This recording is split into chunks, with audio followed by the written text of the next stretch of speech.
ஆண்டவரும் இரட்சகருமாகிய இயேசு கிறிஸ்துவின் ஒப்பற்ற நாமத்தில் அன்பின் வாழ்த்துக்கள்.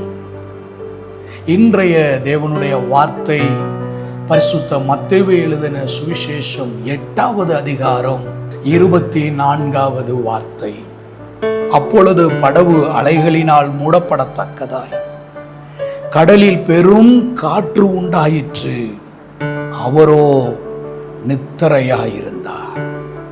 இயேசு கிறிஸ்துவும் அவருடைய சீசர்களும் படகிலே பிரயாணப்பட்டு கொண்டிருக்கிறார்கள். படகு அலைகளினால் மூடப்படத்தக்கதாய் கடலிலே பெரும் காற்று உண்டாகி சீசர்கள் தத்தளிக்கிறார்கள், சீசர்கள் பயப்படுகிறார்கள். ஆண்டவரே இரட்சியும், நாங்கள் மடிந்து போகிறோம் என்று சொல்லத்தக்கதாக ஒரு தத்தளிப்பினுடைய நிலையை சீசர்கள் சந்தித்துக் கொண்டிருக்கிறார்கள்.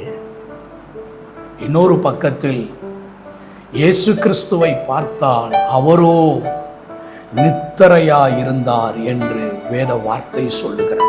இன்றைக்கு நம்முடைய வாழ்க்கையில் கூட சில பாடுகள், நெருக்கங்கள், சில பற்றாக்குறைகள், சில பொல்லாத பிசாசினுடைய போராட்டங்கள் எழும்பி நம்முடைய வாழ்க்கையில் தத்தளிக்கும் பொழுது தேவன் என்ன செய்கிறார் என்று தேவனை நோக்கி கூப்பிடுகிறோம். உபவாசித்து ஜெபித்து அந்த காரியத்தில் ஒரு விடுதலைக்காக ஜெபிக்கிறோம், பிரயாசப்படுகிறோம். ஆனால் ஜெபித்ததற்கு பின்பு ஒரு பெரிய மாற்றம் வரும், விடுதலை வரும், அமைதல் உண்டாகும் என்று சொல்லி காத்திருக்கிறோம், எதிர்பார்க்கிறோம், நடக்கும் என்று நம்பிக்கையோடு இருக்கிறோம். ஆனால் பிரச்சனைகள் அப்படியே இருப்பது போலவே அது ஒரு தொடர்கதையாகி கொண்டிருக்கும் பொழுது இயல்பாகவே தேவன் என்ன செய்கிறார்? தேவன் ஏன் அமைதலாயிருக்கிறார்? ஏன் தேவன் ஒன்றும் புரிந்து கொள்ளாதவராயிருக்கிறார்? நான் படுகிற பாடுகள் ஏன் தேவனுக்கு புரியவில்லை? இங்கே அப்படிதான் சீசர்கள் தத்தளித்து கொண்டிருக்கிறார்கள், பயந்து கொண்டிருக்கிறார்கள்.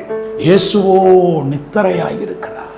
இயேசு கவனிக்கவில்லையோ, இயேசுவுக்கு தெரியவில்லையோ என்கின்ற ஒரு அங்கலாய்ப்போடு சீசர்கள் இயேசுவை எழுப்புகிறார்கள். ஆண்டவரே, அவரை எழுப்பி ஆண்டவரே இரட்சியும், நாங்கள் மடிந்து போகிறோம் என்று கூப்பிடுகிறார். தேவனுடைய திட்டத்தில் தேவனுக்கு முழுமையுமான நம்பிக்கை இருந்ததினாலே பிதாவாகிய தேவன் அவருடைய திட்டத்தை இந்த பூமியில் நிறைவேற்றுவதற்கு அவர் என்னை அனுப்பி வைத்திருக்கிறார் என்கின்ற நம்பிக்கையினாலே தேவன் அமைதியாகவே இருந்தார்.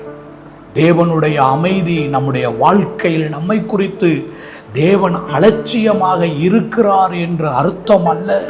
புயல் அவரை கட்டுப்படுத்தவில்லை, மாறாக புயலை கட்டுப்படுத்துகிறவர் அவரே என்று அறிந்ததினாலே அவர் அமைதியாக இருக்கிறார். ஆகவே இன்றைக்கு கர்த்தருடைய நாமத்தில் நான் உங்களுக்கு சொல்லுகிறேன், புயலை பார்ப்பதை விட புயலை அமைதிப்படுத்துகிற தேவனை நோக்கி பார்ப்போம்.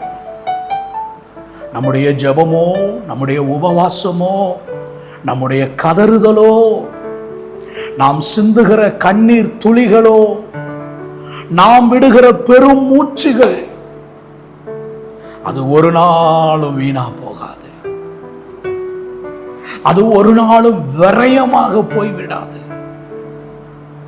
நம்முடைய ஜெபத்துக்கும், நம்முடைய பெரும் மூச்சுக்கும், நம்முடைய கண்ணீருக்கும், நம்முடைய அங்கலாய்ப்புக்கும் நிச்சயமாகவே பதில் உண்டு.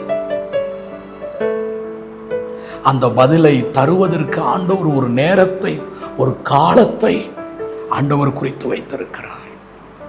கானாவூர் கல்யாண வீட்டிலே பாருங்கள், இயேசுவின் தாயாகிய மரியாள் திராட்சை ரசம் குறைவுபட்டது என்று சொன்ன பொழுது என் வேலை வரவில்லை என்று சொன்ன ஆண்டவர், அவருடைய வேலை வந்தபோதோ வேலை வரவில்லை என்று சொல்லி கைவிட்டு விடவில்லை. அவருடைய வேலையும் அவர் குறித்த அந்த நேரம் வந்த பொழுது தண்ணீரை திராட்சை ரசமாக மாற்றி தந்து தன்னுடைய அற்புதத்தை செய்தார். கர்த்தருடைய ஜனமே, இன்று கூட உங்கள் வாழ்க்கையில் இருக்கிற புயல்களுக்கும் கொந்தளிப்புகளுக்கும் நெருக்கங்களுக்கும் அதை அமைதிப்படுத்த இறையாதே அமைதலாய் இரு என்று கட்டளையிடவும், உங்களை கரை சேர்க்கவும், அமைதலுள்ள ஜீவனத்தை உங்களுக்கு தரவும், அமைதலுள்ள வாழ்வை உங்களுக்கு தரவும் ஆண்டவர் ஒரு குறிப்பிட்ட நேரத்தை வைத்திருக்கிறார்.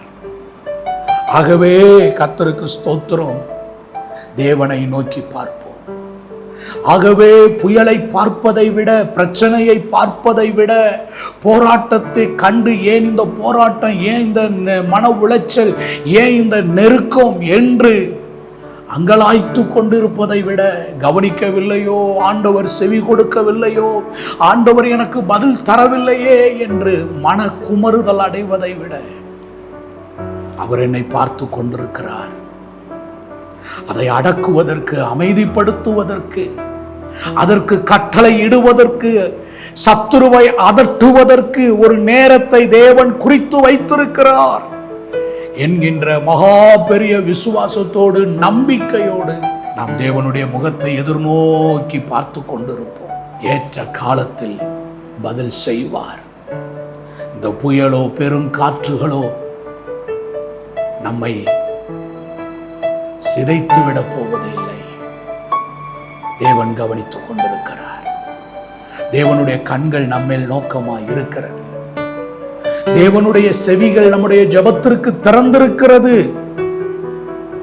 நாம் எதிர்பார்த்ததற்கு மேலான அற்புதத்தை செய்து, நன்மையை செய்து, நம்முடைய கண்ணீரை ஆண்டவர் துடைத்தருவார்.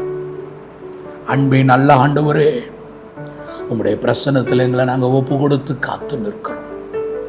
நீங்கள் அமர்ந்திருந்து அவரே தேவன் என்று அறிந்து கொள்ளுங்கள் என்று சொல்லப்பட்ட வார்த்தையின்படி நாங்கள் அமர்ந்திருக்கிறோம். உம்முடைய அற்புதங்களுக்காக நாங்கள் காத்திருக்கிறோம், உம்முடைய நன்மைகளுக்காக. இயேசுவின் நாமத்தில் பிதாவே, ஆமென். கர்த்தர் நம்மை ஆசீர்வதிப்பாராக.